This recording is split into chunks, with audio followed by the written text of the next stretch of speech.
Cox here. I know y'all probably been wondering where I've been at since last Wednesday night when I was acting like a crazy person, headed back down to Frankfurt regarding these bills, whatever that we've been working on.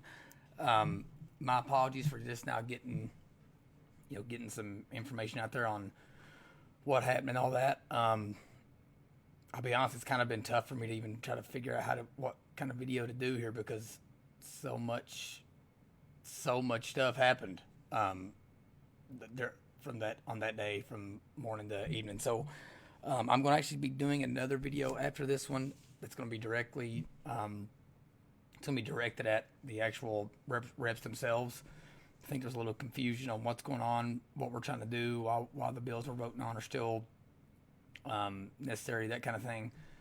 So, but with at least for this one, I want to kind of address you guys, all the other parents and stakeholders in this thing that have been fighting just as hard, or not harder than I have been during all this. So, to kind of tell y'all what happened and what the state of things are and how we're going to move forward. So, obviously Wednesday when I headed down there, the hope was that we'd be able to give them the stink eye or something, and they would just eventually pass whatever what we were trying to get done there. So I wasn't thinking that was going to happen, off of just some like pipe dream. I'd been assured by leadership in the House that SB 138 would still get voted on, even though it had passed, through on SB 1 or whatever the week before that. So I guess we'll just start there. I mean, like I'd said last week, we had HB51 attached to. I mean, it was somewhere around like 10 to 12 total bills throughout the week that either got rolled out of order or whatever. So I mean, that was probably the first thing on Wednesday that had us worried. It was because it was like every time I would tell the Senate what bills to be looking at or what bills to expect or whatever, something would happen, and they actually on the floor of the Senate changed rules on what kind of language amendments can have in them, and that got a bunch of our bills thrown out, even though that Senator Southworth that had filed them had checked and double checked and made sure that they had been worded the way they need to be worded, and then it was okay to do them the way she had done them. And the Senate President Robert Stivers just changed it on the floor, and no one called him on it. So all those bills were rolled out of order, and they were ripe for the picking. And on my phone, I even had text messages from my senator saying that they were good to go. So, like, again, I think that one thing that we're kind of struggling with here is, or that they're struggling with, is they're not used to a civilian or civilian group, whatever, actually been able to follow through on the things they're saying they're going to do as far as connecting dots and getting people involved and telling people what's happening and all that. I think that we're kind of throwing that for a loop. They're used to controlling everything and controlling the narrative and all that. So, but even going into that night on Wednesday, I mean, I didn't get back down there till like 9:45, and surprisingly, there was a lot of people still in there watching that weren't, elected officials, just like civilians in there. Everyone on the floor obviously knew what I was in there doing. I mean, I was all kinds of the state reps were looking up into the gallery and seeing me there and waving at me or whatever. Some of them were giving me a little smirk, like they knew that I wasn't going to get through what I wanted to get through. And we got news for those guys later anyway. So we're going to get them out of there, and I will be, after it's all said and done, we'll talk about names and what's going on and what my opinions are and that kind of thing. That'd be the fun part, I think. So, but right now we still got a few days to try to get this stuff through. So just want to get y'all caught up. So again, I'm texting with the speaker literally all the way up until the time they ended up ending the session that day, because he told me that SB 138 was going to get a vote a week before that, and again I got the receipt for it, so I'm not just blowing smoke. But I don't know that everyone understands why that bill number is the one being used now. So that bill is just a ghost bill at this point. The language of that bill is already passed through as a committee sub to SB 1. And so, first of all, I want to be clear as far as SB 138 goes itself. I don't necessarily I really don't like the bill. I preferred HB487, and then I think we have gotten the language tightened up on it to where it's a phenomenal bill. But don't take me asking y'all to call and get support for SB138. It's actually not support for that bill itself. That bill's already passed, so it's basically a ghost bill for us to be able to get through what we're wanting to get through. And so we got two bills attached to it through amendments. It's HB51 and SB211. So 51's the COVID bill we've been going after, and then SB211 is the obscenity law change. So the SB211 is Amendment 3 on SB138, and then HB51 is Amendment 5 on SB138. So those are amendments that we're trying to pass. So they had whipped that bill with another amendment on it, Amendment number 4, which was from Matt Lockett. Now, again, we like that amendment. All right, like we actually hope when going into next session that we're going to be able to spread the word and get that thing passed. But when they whip the vote and they're saying they don't have the votes to pass it, the speaker is factoring that in there, okay? But they're not going to call that amendment. So I think that's playing a role. But then I also think that the other reps just don't necessarily, they don't understand why 138's getting a vote, because they don't know that, they don't understand what we're trying to do. So that's going to be on me. The next video I do is going to be for them, to tell them why this bill is still important to pass. But yeah, so come all the way down to midnight. I kept telling Speaker Osborne, like, hey, just call the bill like you said you would. I promise we've got it ready. Josh Callaway knows how to explain what's going on with the two amendments. Like, I've got emails, I've got text messages, I've got Facebook direct messages from countless numbers of House reps that are saying yes, I'm still a yes vote. So like, I know wholeheartedly that this bill it'll pass with the amendments that we have on there. Now, I don't think 138 would pass standalone, because it would be pointless. It's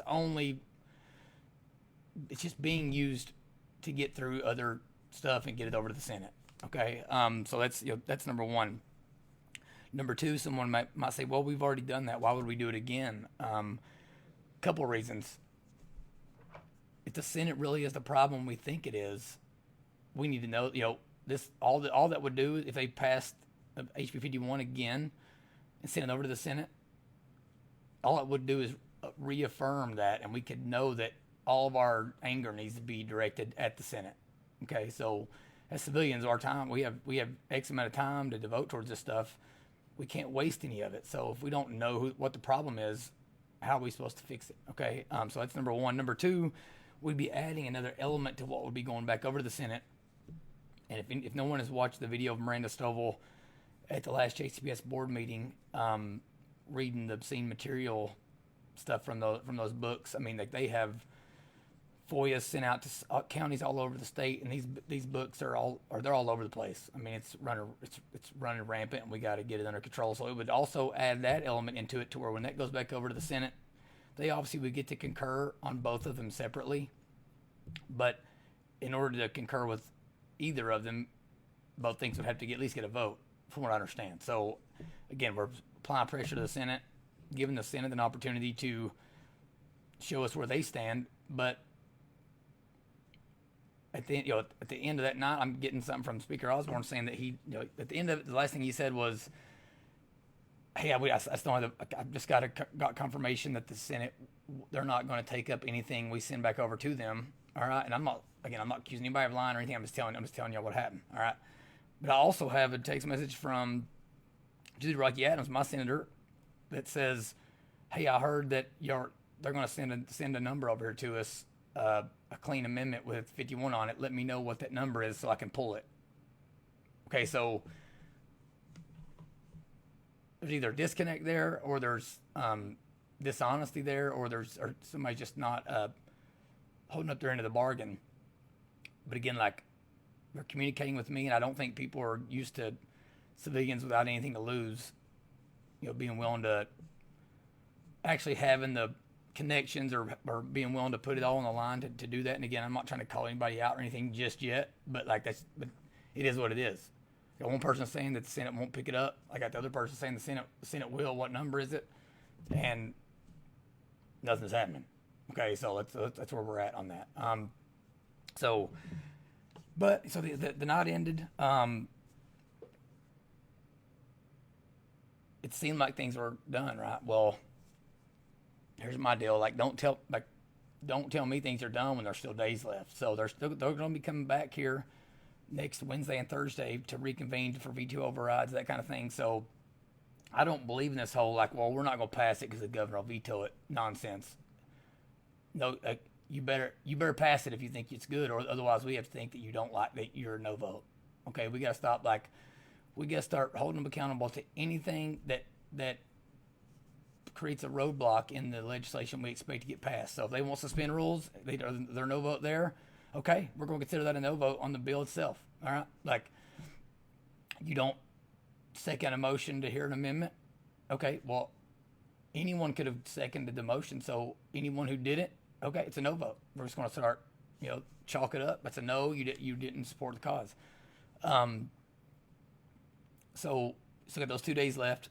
The way I'm looking at it, it gives me I got 8 days to spread the word on why we're doing this stuff, why it's important, the true purpose between HB51 and behind SB211 with the Senate. So I'm going to keep going hard until it's all said and done, because I don't want there to be any misinterpretation of who was the problem, or that they didn't have enough information or whatever. Like we're going to go hard in the paint. All right. So on Wednesday, basically what they could do is, and we do still have it on a couple bills in the Senate, but I just think SB 138 is our best chance here. And I've already been in contact with David Osborne and Julie Rocky Adams, trying to meet with them during the downtime. So when they come back for the veto override period, you got 2 days left to pass it. So let's pass it. All right. I don't see any downside to doing that. All right. Like, a couple of things could happen. Okay. So the House could pass it, send it over to the Senate. They could concur, send it to the governor's desk. He vetoes it.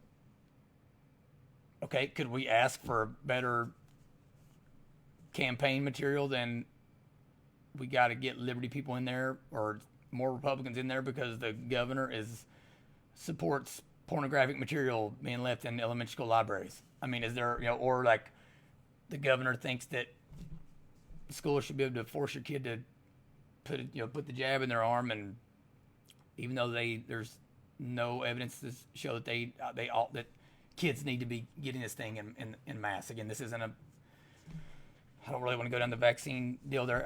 Obviously, everyone knows where I stand, because I'm advocating for a bill that would keep schools from being able to force it on the kids. But again, I'm not going at it from a scientific perspective, from any of that stuff. I'm just saying we got 2 years worth of information. Parents can make these decisions.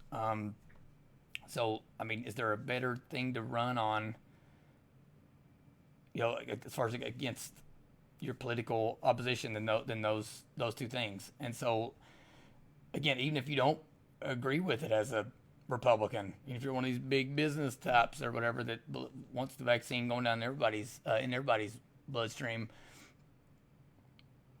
the way I look at it, if the Senate won't vote for it, if we get a vote in the Senate, as long as you vote yes, you don't have to worry about Republicans coming, or the voters coming after you. But I'm going to be encouraging everyone, anybody who's getting primaried, anybody who's got somebody going against them in the general election, on the Senate side, if we don't get a vote, unless there's clear evidence to the contrary that you're an ally, we have to look at you as an enemy. So there's just no other way to put it. All right. So I'm gonna give the majority of them a pass right now, because I haven't got to specifically talk to them one-on-one. But after the next 8 days, they will not have an excuse. We're going to be tagging them, sharing it with them, emailing it with them. I'll be texting them the video I'm going to do. There won't be any excuses there.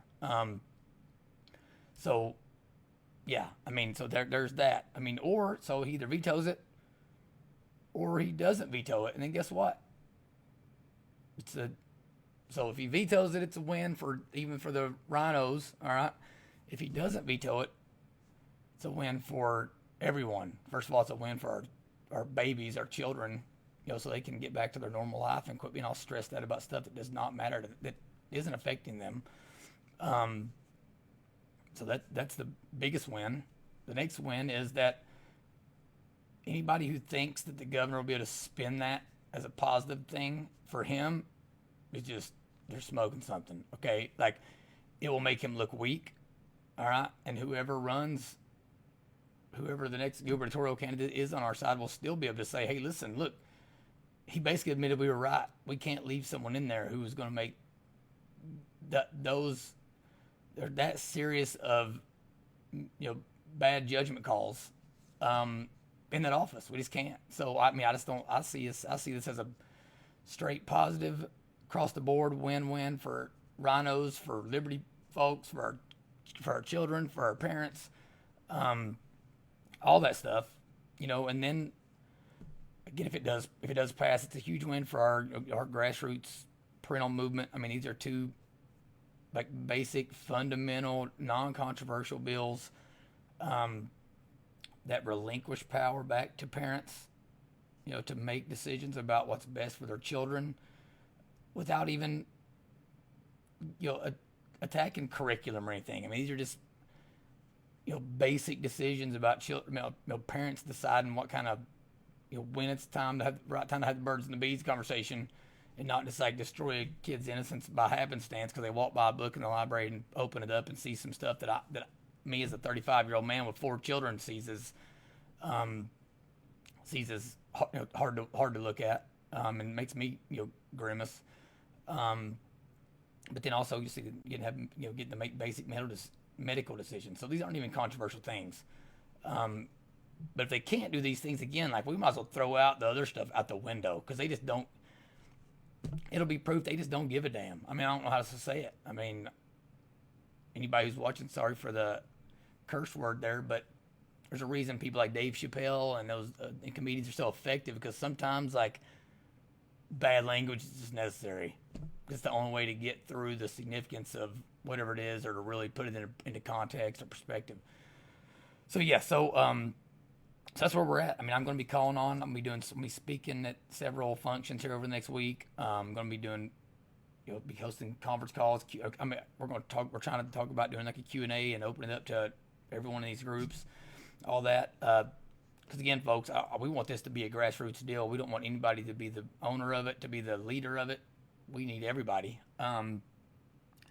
So be doing that. I'm gonna be doing videos specifically for the legislators. Now, obviously, y'all can watch those if you want, but they're gonna be directed at them and kind of trying to use as much Frankfurt lingo as possible so that everybody can know what's going on, and they can't hide behind the not understanding what's happening part.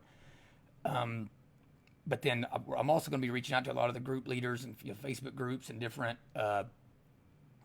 one big, population of people that could really make a difference here in their the emotional appeal of this would be huge. I don't necessarily know exactly which term I'm supposed to use. We'll say like the parents of deaf children or children that are hard of hearing. I just want you all to know we've had so many conversations with legislators down there, and like the ones that I would consider enemies on this, they legitimately don't see that.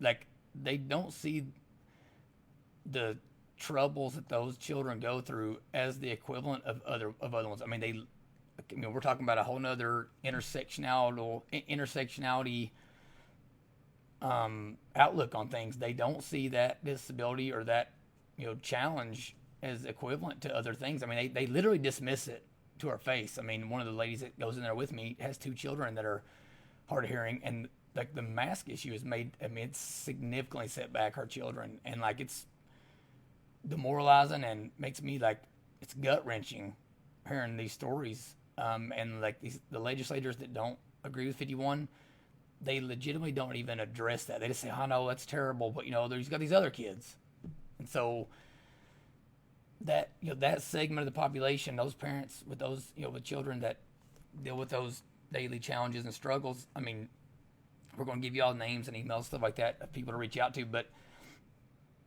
your all's emotion and the anger, the disappointment, all that stuff that you all feel, they gotta feel it. I can't express it to them because I don't deal with that on a daily basis. So we really, really need you all to drive that point home, that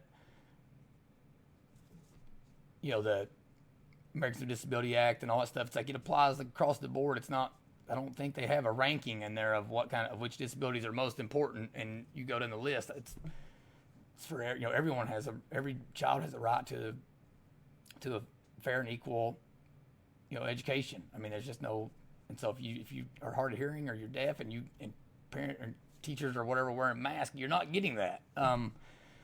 So yeah, so there's that. All the Christian organizations, religious organizations, that the obscene material stuff is most important to you all. Again, emotion, anger, whatever you're feeling, express it to them.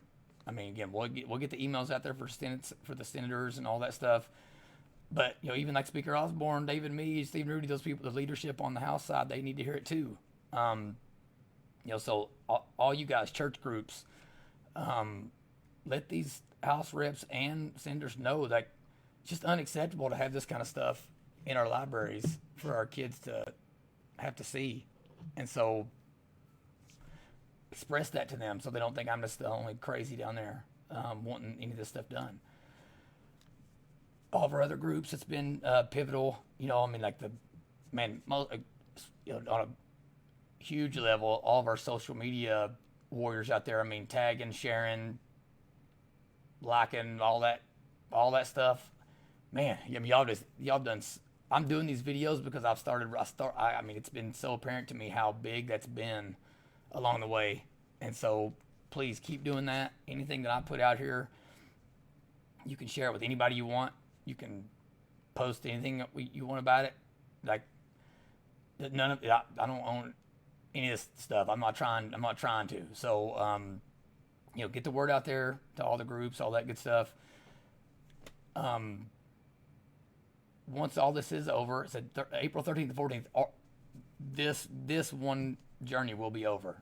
I'm going to take time to go out there and get permission from those that are okay with it, and let everyone know, all the key people all throughout the state that have let me bounce stuff off, bounce ideas off of them, and have given me encouragement and stuff like that along the way. So that'll be coming. But until the buzzer sounds, just everyone, every email counts, every call counts, every comment counts, every share counts, every all that stuff matters. So keep it up. Love you guys. Again, I rambled a little longer than I wanted to, but I just think it's important for you all to get as much as information as possible. Again, you'll be seeing more videos coming through here later today.